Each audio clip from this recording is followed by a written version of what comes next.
कल यानी शुक्रवार दोपहर के बाद यूपी के मलियाबाद में हुए तिहरे हत्याकांड, जिसमें एक महिला शामिल है, उनका सगा पुत्र और उन महिला के सगे देवर, ये 3 लोग जिनकी निर्मम तरीके से राइफल से उनके घर पर गोली मारकर हत्या की गई। उसके बाद जो महिला है, इनकी मृतक महिला के पति फरीद, उनको भी गोली मारी गई, जिनका लखनऊ के केजीएमयू ट्रामा सेंटर में इलाज चल रहा है। इन तिहरे हत्याकांड से लखनऊ समेत पूरी यूपी में सनसनी फैली, यूपी दहल उठा। और मलियाबाद वही इलाका है जो पूरे विश्व में आमों के लिए प्रसिद्ध है। पूरे भारत समेत पूरे विश्व में मलियाबाद के जो आम हैं बड़े फेमस हैं, पॉपुलर हैं। पूरे विश्व में मलियाबाद के आम पसंद किए जाते हैं। उसी मलियाबाद में कल एक इलाका है मोहम्मद नगर, वहाँ एक जमीनी विवाद के चलते एक पक्ष ने दूसरे पक्ष के घर में घुसकर 4 व्यक्ति को गोली मारी। 3 व्यक्तियों की घटनास्थल पर ही मृत्यु होती है, एक का लखनऊ के बड़े अस्पताल में इलाज चल रहा है। इस घटनाक्रम से पूरा यूपी दहल जाता है। नमस्कार, मैं हूं शकील कादरी। आइए जानते हैं पूरी घटना का जो घटनाक्रम है विस्तार से। दरअसल यूपी का जो मलियाबाद इलाका है, जो आमों के लिए प्रसिद्ध है, बड़ा फेमस इलाका है। सैकड़ों प्रजाति की जो आम की कलमें हैं यहाँ तैयार होती हैं। मलियाबाद में ही जो इलाका है मोहम्मद नगर, वहाँ एक परिवार रहता है फरीद का। फरीद की जो पत्नी है फरहीन, एक बेटा होता है हंजला खान, उनके एक भाई होते हैं मुनीर खान, जिनकी उम्र होती है 50 वर्ष। उनकी पत्नी है फरहीन खान, उनकी उम्र है 40 वर्ष। उनका एक बेटा है नाबालिग है, उसकी उम्र है 16 वर्ष। इनके चचेरे भाई यानी सगे चाचा और उनके बेटे जो लल्लन खान, फरहीन के चाचा होते हैं लल्लन खान होते हैं, उनका बेटा होता है फराज, और एक उनका परिवार का सदस्य होता है फुरकान। इनके साथ 2013 से जमीनी विवाद चल रहा था, मुकदमा कोर्ट कचहरी चल रही थी। 2013 से इनका एसडीएम कोर्ट में मुकदमा चल रहा था। उसी सिलसिले में कल दोपहर शुक्रवार को यानी कल 2 जनवरी को दोपहर के बाद लेखपाल जो यादव होते हैं, रघुवीर यादव, पैमाश के लिए दोनों पक्षों के साथ उस जमीन पर पहुंचते हैं जो इस विवाद का पूरा कारण रही, हत्याकांड का पूरी वजह बनी। उस जमीन पर पहुंच लेखपाल की मौजूदगी में वहां जमीन की पैमाइश की जा रही थी।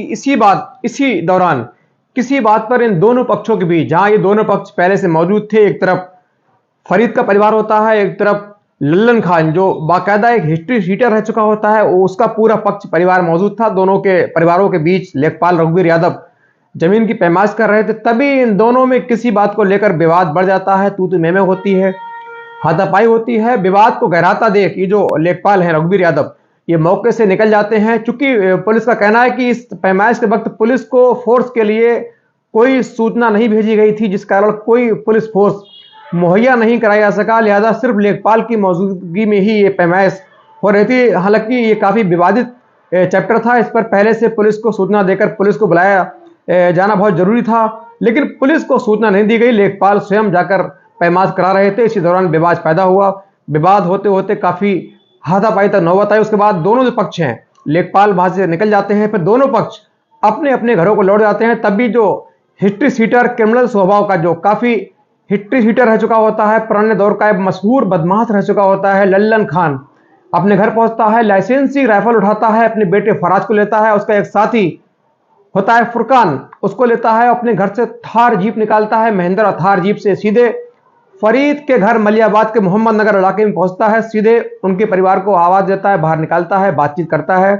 और आपको ये तस्वीर में दिख रहा हो किस तरीके से गेट पर बातें हो रही हैं। लल्लन खान के हाथ में राइफल है, बाकायदा राइफल की जो बैरल है, जो गन पॉइंट है, सीधे फरीद के परिवार की ओर है। इन दोनों में धक्का मुक्की होती है, कहासुनी होती है। किसी भी लल्लन का जो बेटा फराज है, ये मृतक जो फरीन है, इनको धक्का देता है, कई बार धक्का देकर उनको पीछे धकेलता है, आप शब्द बोलता है। इसी दौरान दोनों में बातचीत बढ़ जाती है, दोनों में फिर से तकरार शुरू हो जाती है। जो पति फरीद है वो अंदर होते हैं, लेकिन जो फरीन के देवर होते हैं मुनीर खान, वो साथ में खड़े होते हैं। सामने बेटा होता है। जब उनकी माँ को, जो मृतक बेटा है 16 साल का, 16 वर्षीय युवक हंजला खान, उनकी माँ फरीन खान को जब फराज ने धक्का दिया, उससे गुस्सा आया, बाहर निकल कर आया। जब तक निकल कर बाहर आया, उस दौरान जो लल्लन खान है उसने सीधे फराज हंजला खान को राइफल से निशाना पर, गन पॉइंट पर लेकर गोली मार दी। गोली लगते ही जो हंजला खान है एक बड़ी चीखों के साथ नीचे गिर जाता है। उसकी मौके पर ही दर्दनाक मृत्यु हो जाती है।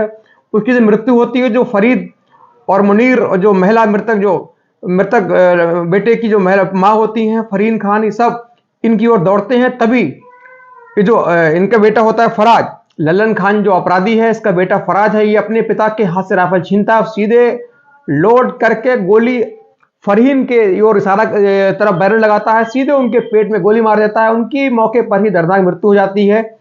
ये सब होने के बाद वहां चीख पुकार मचती है। फरीद और मुनीर दोनों इन दोनों हत्या हमलावरों की ओर भागते हैं। तब तक ये फिर से मुनीर को सीधे सीने में गोली मारते हैं। उनकी तत्काल चीख के साथ मौके पर गिर जाते हैं। खून का फव्वारा छूटता है। उनकी मौके पर ही तड़प कर मृत्यु हो जाती है। लेकिन फरीद, उनके गोली लगती है लेकिन वो घायल अवस्था में ही तड़पने लगते हैं। इस दौरान ये तीनों हमलावर फिर से अपनी जो महिंद्रा थार जीप होती है उसमें बैठते हैं, सीधे राइफल लेकर वहां से फरार हो जाते हैं। तब तक आसपास के लोग पहुंचते हैं, हल्ला मचता है, चीख पुकार मचती है।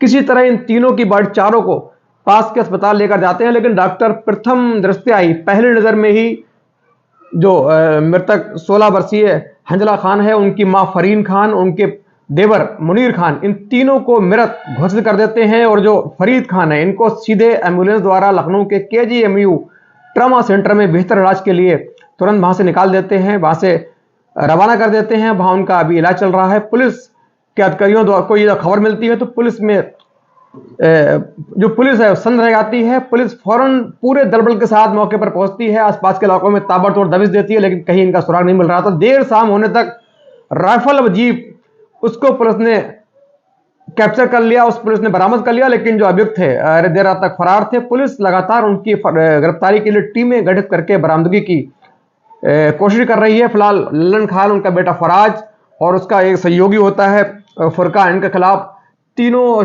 की हत्या और चौथे के गोली लगने के आरोप में मुकदमा मलियाबाद थाने में पंजीकृत होता है। लेकिन बड़ा सवाल यह है कि इस तरीके से दिन दहाड़े लखनऊ के आसपास के इलाके में हत्या होना, गोली चलना निश्चित तौर पर कानून व्यवस्था पर एक बहुत बड़ा सवाल खड़ा करता है। और दूसरा सवाल यह है कि जो महिला है, जो लेखपाल है, उसने पुलिस को सूचना क्यों नहीं दी। उसको यदि उसको मालूम था इनका पुराना विवाद चल रहा है, जमीन की पैमाइश है, हमला दोनों पक्ष उग्र हो सकते हैं, लड़ाई हो सकती है, आगे तक हंगामा हो सकता है, लिहाजा उसको पुलिस को फोन करके 2-4 पुलिस को मौके पर साथ लेना चाहिए था। यदि ऐसा करता तो हो सकता है ये जो मामला है इतना तूल न पकड़ता और 3 हत्याएं न होती, चौथा व्यक्ति घायल न होता। बहरहाल जो भी हो, ये इस घटनाक्रम से पूरे यूपी में सनसनी फैली। पूरे यूपी में इस घटनाक्रम के बाद सनसनी फैली हुई है। खुद माननीय CM योगी ने इस घटना पर गहरा संज्ञान लिया और जो हमलावर हैं, हत्यारे हैं, उनकी गिरफ्तारी के लिए कड़े निर्देश दिए गए हैं। फिलहाल पुलिस उनकी खोज कर रही है, जल्द ही उनको पकड़कर सलाखों के पीछे भेजेगी। लेकिन जो परिवार है, जो फरीद का परिवार है, पूरी तरह से बिछड़ चुका है, बिगड़ चुका है, बर्बाद हो चुका है। परिवार में 3 मौतें हुई हैं। फरीद खुद जिंदगी मौत के बीच अस्पताल में जूझ रहे हैं। उनका सगा भाई मुनीर इस गोलीकांड में मारे गए। उनकी पत्नी की मृत्यु हुई। उनका एक नाबालिग बेटा, मासूम बेटे की मृत्यु हुई। उनकी जो बहन है नजमी, उनका कहना है कि आप योगी जी से सीधे मांग कर रही हैं, उनका रो रो के वो ये विलाप कर रही हैं कि योगी जी इनका सीधे इनकाउंटर करिए, नहीं तो जेल से आने के बाद मेरे पूरे परिवार को, जो बचे हुए मेंबर हैं, उनको भी खत्म कर देगा। ये पुराना सातिर प्रवृत्ति का है, ये बहुत अपराधी प्रवृत्ति का व्यक्ति